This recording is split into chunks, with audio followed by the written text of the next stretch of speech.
Kumawat news channel को like share और subscribe करें, साथ ही बेल आइकन पर क्लिक करें ताकि आपके क्षेत्र की खबरें आप तक पहुंचती रहे।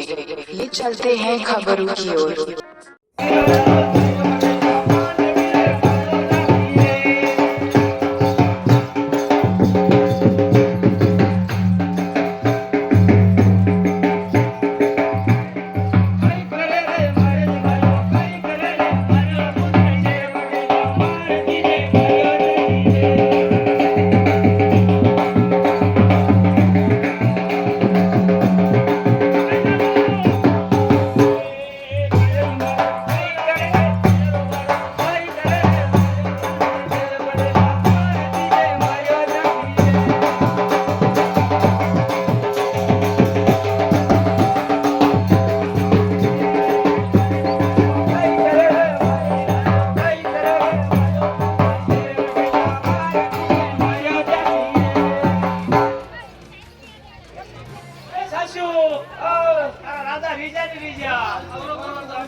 આકે ચાલે કાંદરા